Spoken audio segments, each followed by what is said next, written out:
Sino nga ba ang nagplano ng operasyon ng PNP SAF sa Mama Sapano? Sa artikulo ng Manila Standard Today, ibinunyag ng isang hindi pinangalanang Police General na si suspendidong PNP Director General Alan Purisima ang nagmando at nagplano di umano ng operasyon. Mismong si Pangulong Aquino din di umano ang nag-utos nito kay Purisima, bagay na mariin namang itinatanggi ng Malacanang. May report si Victoria Tulad. Tragedy in the making. Ito ang sinabi ng isang hindi pinangalanang police general sa ulat ng pahayagang Manila Standard Today kaugnay sa nangyaring madugong engkwentro sa Mama Sapano, Maguindanao kung saan nasawi ang 44 na miyembro ng PNP Special Action Force. Ang kanilang misyon, dakpin ang most wanted terrorist na si Zulkifli Binhir alias Marwan. Pero ang covert operation sana nauwi sa trahedya. Ang naturang general na nakausap ng pahayagan, kabilang daw sa operasyon sa Mama Sapano. Dinetalye rin na general sa ulat na ang misyon ng PNP SAF na pagdakip kay Marwan ay pinahintulutan ni Pangulong Noynoy Aquino. At ang nagplano at nagmando ng operasyon, ang suspendidong si PNP Director General Alan Purisima.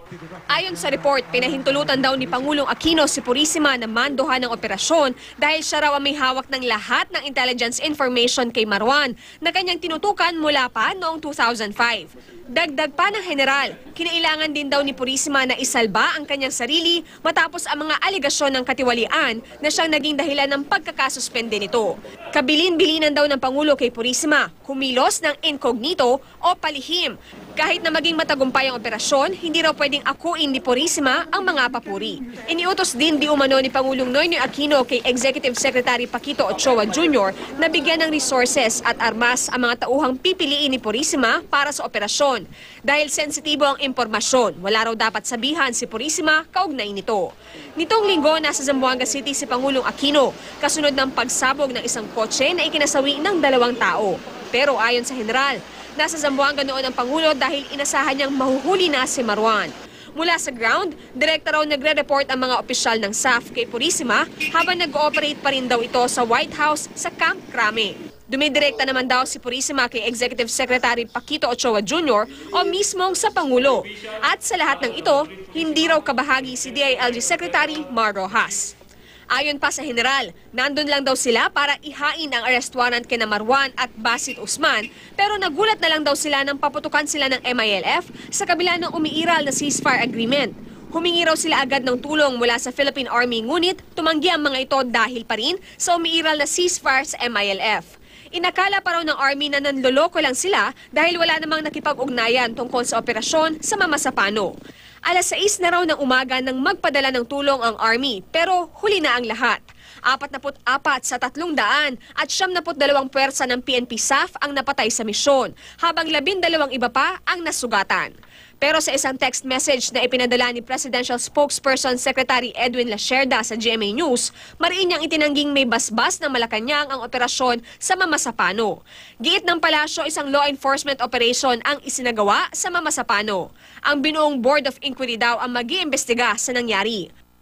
Ayon naman kay Valenzuela Representative Sherwin Gatchalian, meron daw siyang source na nagsasabing pinondohan ng PAOCC o ng Presidential Anti-Organized Crime Commission ni Secretary Ochoa ang operasyon sa Mama Sapano. Nanawagan ng ilang kongresista na ipatawag sa kamera sina Ochoa at Purisima para imbestigahan. How can someone who is suspended currently give orders, and how can someone who gave orders get funding? Sino yung accountable ngayon? Hindi dapat siya yung mag-call ng shots. Precisely, suspended siya. Meron siyang liability dyan. Duda rin silang may naging papel ang Amerika sa operasyon. Impeachable offense daw itong maituturing dahil hindi sakop ng Visiting Forces Agreement ang operasyon ng mga pulis. This being a purely PNP operation means this is an internal operation. Malinaw na paglabag sa soberanya ng Pilipinas, malinaw na paglabag sa konstitusyon, no? Kaya kailangang ipaliwanag ng Aquino administration, ni Pangulong Aquino mismo, no, bakit nandiyan ang mga Amerikano?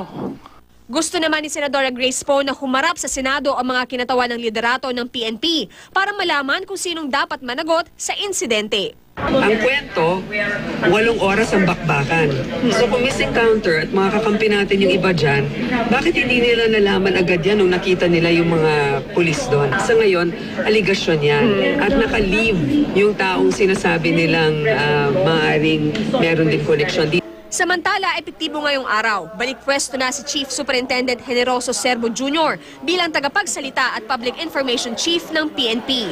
Siya ang pumalit kay Chief Superintendent Wilben Mayor na ookupahan naman ang pwestong binakante ni Serbo sa PNP Directorate for Intelligence. Walang ibinigay na dahilan sa palitan ng pwesto ng dalawa, pero giit ng dalawang opisyal, regular at normal lang daw itong proseso at walang kinalaman sa naging engkwentro sa Maguindanao.